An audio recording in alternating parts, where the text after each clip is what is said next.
Good morning and good afternoon. My name is Jeff Tucker. I'm the CEO of Tucker Company Worldwide. This is our next market update, and it's timely, I think, due to it being due to us being in the midst of hurricane season. We've seen quite a bit of action in both hurricanes, but other types of disasters.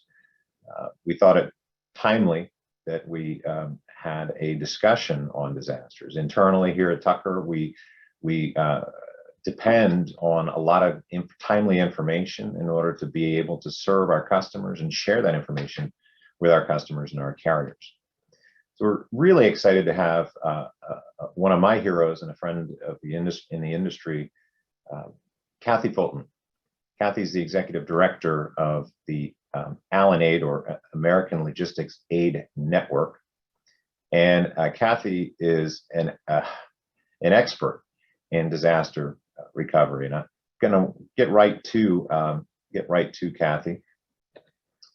Kathy, I'm going to stop sharing my screen here and bring us up.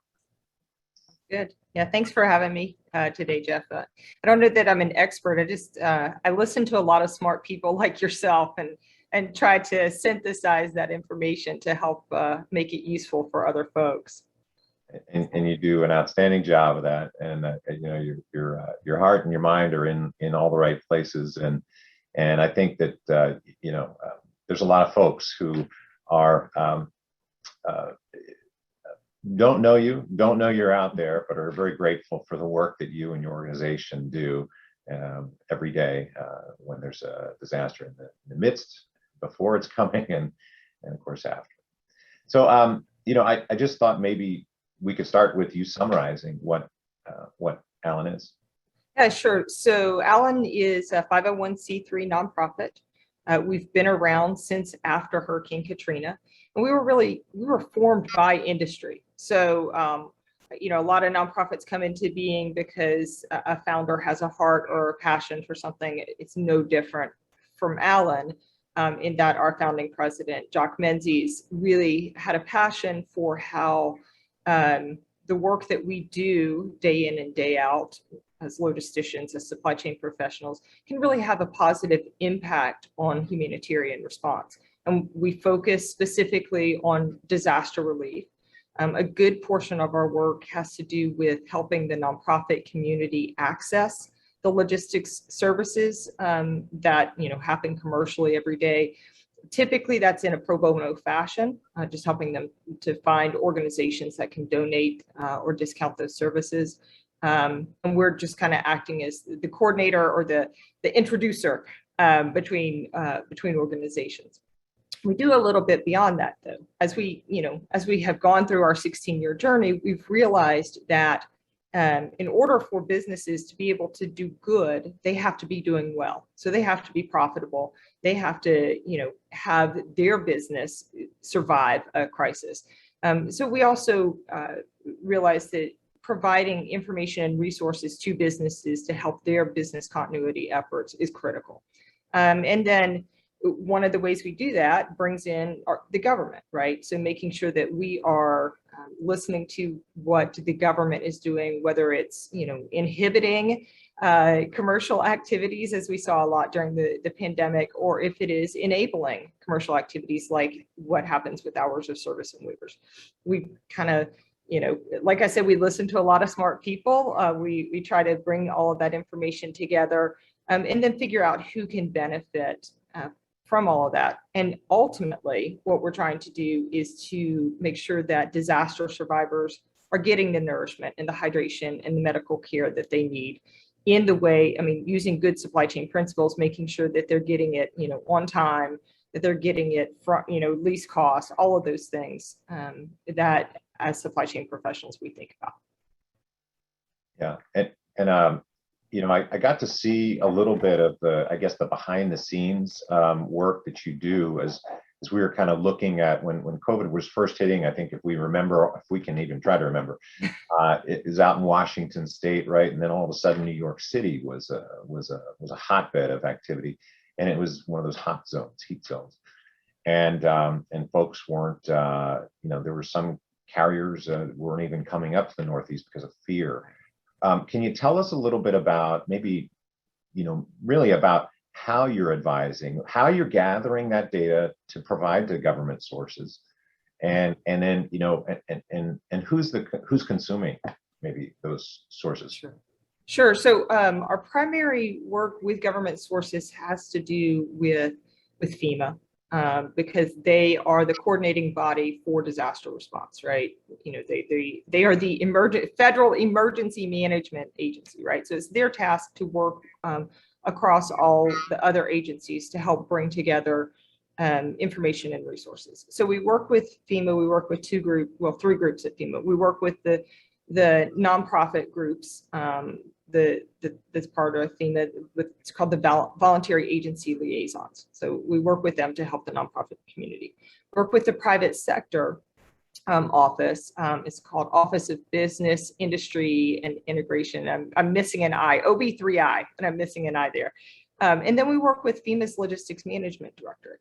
And here's why working with an organization that may be seen as competitors at some time to commercial industry is important. We want them to do no harm, right? So understanding the status of pre-existing supply chains, and I sometimes say commercial, but I mean all pre-existing supply chains, whether that is people who are doing logistics to make money, or people who are doing logistics because they're part of a food bank or at some other community agency. But we want FEMA to understand what's really happening out there, right? Are trucks moving? And if they aren't, why not?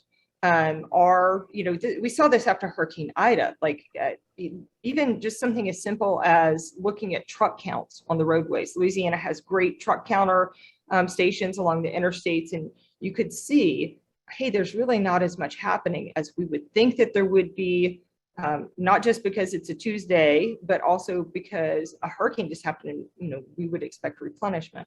So understanding that type of data, but also talking to people like you, Jeff, and others who are out there, working with your customers all the time. People much smarter than I do the analysis and synthesis of that data. We have the great good fortune to work with MIT and their humanitarian supply chain lab, and then Phil Palin, who's just a supply chain resilience guru. And they bring that information together and then produce, reports. But that's not the end of it. It's not like we just bring all this together and then send it to FEMA and nothing ever happens with it. We also send that back out to industry to say, look, is this your experience? Because we've gathered information from 8 or 10 people and you all seem to be in alignment, but how can we make that analysis even a little bit better? And I know we don't have a ton of time to talk about this, but I do want to say, I was on a call with FEMA this morning and they said, that information is so critical to our decision-making processes. If it can prevent them from shipping MREs into an area because they know that the grocery stores are open, they want to do that. And as a taxpayer, I want them to slow their roll whenever they can. I think it's critically important. We've been serving as a transportation provider the various elements of the government, the federal government, for 40 plus years maybe, and to hear and again over the last maybe year and a half be able to see some of the data that you folks are gathering from the entire marketplace to provide to government sources. It bridges this huge disconnect that I've seen throughout my career between what's happening on the ground commercially and government. So just such a relief in my mind to know that you guys are doing what you're doing, and that there's an appetite, and this spans multiple administrations. It's not an R or D thing. This is really dedicated people in the emergency management leadership at our level. And I'll tell you a quick story about how all this started, Jeff. Back in 2017, we had Hurricanes Harvey, Irma, and Maria in quick succession. I happened to be in DC for an event that week, and have friends at FEMA and said, look, can I, is there anything I can do to be useful? Let me just come and sit there. And then Phil came and Jared from MIT came, and we realized that we're all touching different parts of the community. We all could do that, and it became informal. And then over the past 4 years, we've formalized it, and we hope that it continues to just even get better. But it's not about, us and our analysis team. It's really about how do we ensure that the pre-existing supply chains, that the disaster survivors are getting served in the way that is best for them, and sometimes that means that a FEMA resource, or a government resource provides it, but more often, just because of the way we're structured, it's going to mean that it is one of those pre-existing sources. Yeah. Kathy, maybe we'll just step back just for a second. What's an example, let's say, when Ida hit, for example, what were some of the things you helped facilitate in terms of direct relief? Yeah. So I've talked a little bit about, we've talked a lot about the kind of the information, and we were certainly doing that during Ida and helping, FEMA with their decisioning there. But we also work with this incredible community of nonprofits who step up to help fill those gaps, right? And so people are generous after disaster. They want to give things to communities that have been impacted.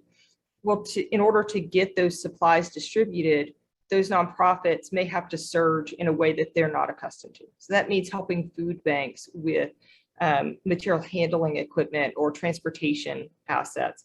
It means helping groups who are doing, medical kind of activities, making sure that they have PPE and hand sanitizer. So we're helping to kind of bridge that coordination gap where the nonprofits may not have that on-staff logistics expertise. We can help them connect to the business community. So if someone on the call or someone knows someone who's on the call would want to be able to help and provide like a forklift or a trailer or anything that, we all want to help in some way that's unique to us or comfortable to us, familiar to us. Where would we go? Where do we go? Yeah, and you can just go to our website, alanaid.org, ALANAID.org, and I think it's even in the invitation that you had seen today.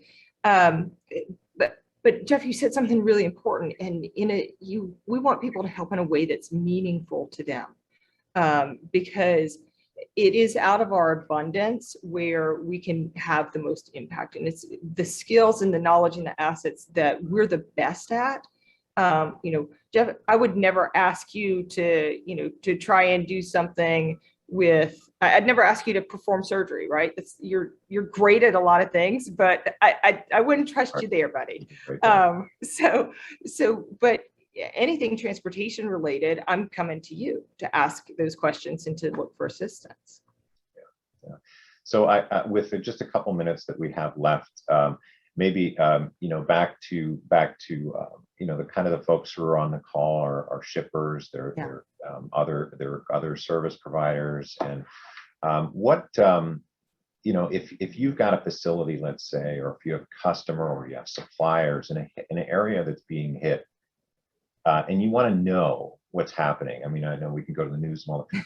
What are you helping us understand, and how can we find that information?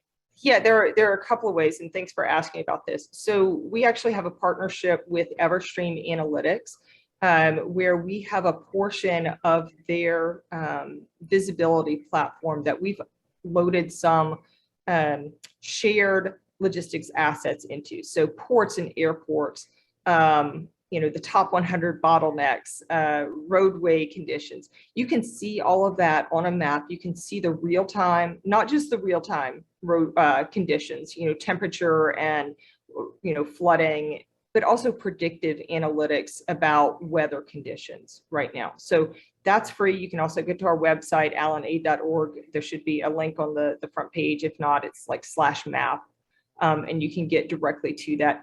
Free, sign up. We love sharing that. But also this analysis that we've talked about, Jeff, when sometimes we can't release it, right? But there's so much of that that's just open source. It's just a compilation of data.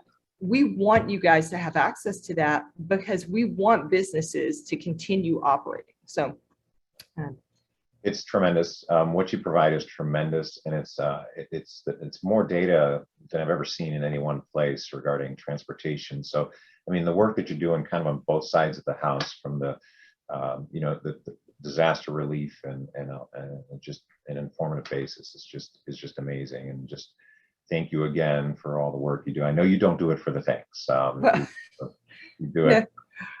No, but I mean, we couldn't do it. Literally, Jeff, we couldn't do it without you. And, I'll plug this. We give humanitarian logistics awards every year. And I was so honored to be able to present one to you this week, Jeff, just because your heart for not just this, this disaster relief work, but everything you do to keep the community informed about what's happening in transportation. So my thanks goes to you.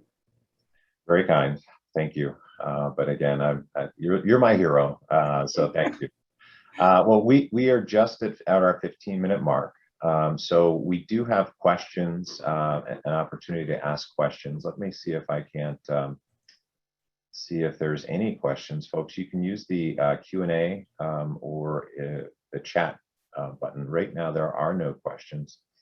I will ask a question just in case folks didn't know where to go, and I should have announced that earlier. But I will ask a question. I know that one of the things you're involved with would be, well, you're from Louisiana, I learned, and you don't carry the accent, though. We have a lot of customers in Louisiana, and you don't sound like any of them. My mom's from New Jersey, so there you go. There we go. All right. I thought I heard something. Okay, we do have a question here. How are you funded? Oh, great question. Thank you. Yeah, we're a nonprofit, so we actually rely on corporate donations. That's the bulk of our funding is individuals and businesses who contribute generously to keep us operating. So great question. Yeah, thank you for that. Question around, you and I have talked a lot about infrastructure recently, and being from Louisiana, right now the nation's trying to pass an infrastructure bill. It's so important. Can you describe a little bit about why infrastructure was so important during IDA?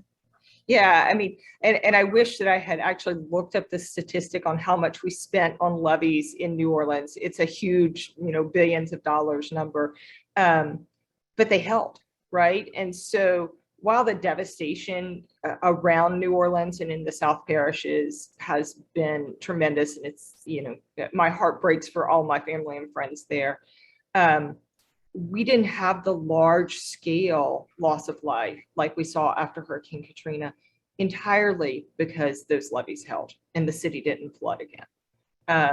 And so when I look at that, not just New Orleans, that's one example, but I think about, the fires we had in Colorado that shut down the interstate, or the fires out in California. I think about the bridge in Memphis, right? And all of those things are directly a result of aging infrastructure, or not enough infrastructure to support the commerce that we have happening in our country. So yeah, it's of critical importance. And yes, those are roads and bridges, but there are other things that we need that are in that infrastructure bill that are going to be important. Making sure that we have we have the educational resources, and we have the support for working moms, all of those things that can get beat up on. But I think things in a systems perspective, I realize that nothing occurs in isolation. And so when you think about, well, maybe we can just, pull this piece out, you have to think about what impact that's really going to have on everything else. Yeah, enabling people to work today is such an incredible responsibility of all of us. Yeah, one of the things that I didn't mention is we meet with, we're formed by industry. So all of our partners are the industry associations in and around supply chain. We meet with them every 2 weeks, and we have since March of last year. I would say that the number one topic has been labor consistently, and whether that is how to get enough drivers in seats, or how to get enough trained forklift operators, whatever it is. I mean, even maintenance technicians, right? And so that is so, it's an issue that, like, I have no expertise in it, but I'm privileged to be able to bring these people together to kind of co-solve and think, this is not just a trucking problem or a warehousing problem. This is a supply chain systems problem that we're going to have to address.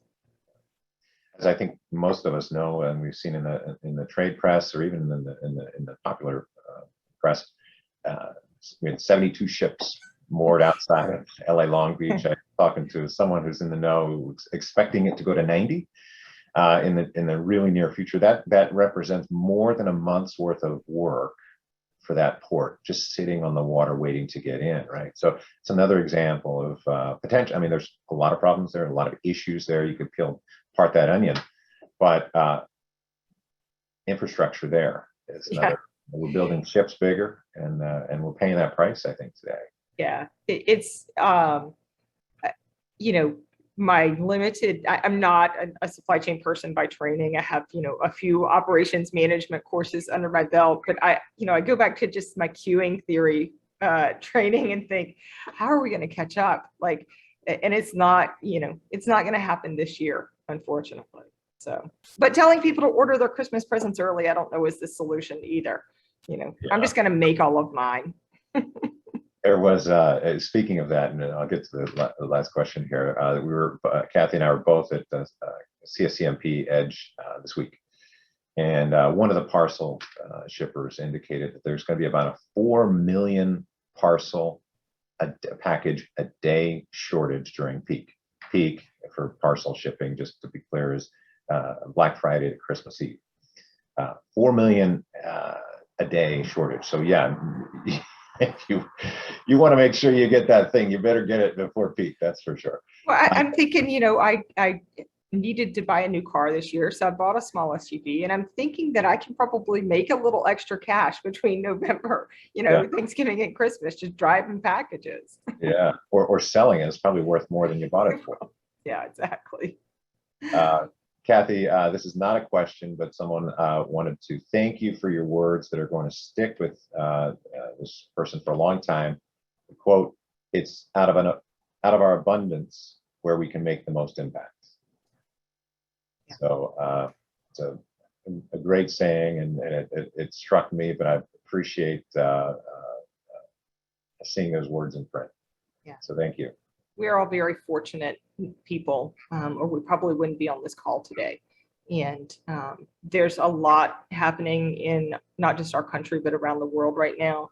And I think the solutions are out there. And I think that supply chain and logistics professionals have some great solutions to offer. Just got to put our heads together. Yeah, it's really great, again, that you're able to bring some of those voices together, and it's in a non-political way, but purely informative way to let the folks who need to know. Yeah.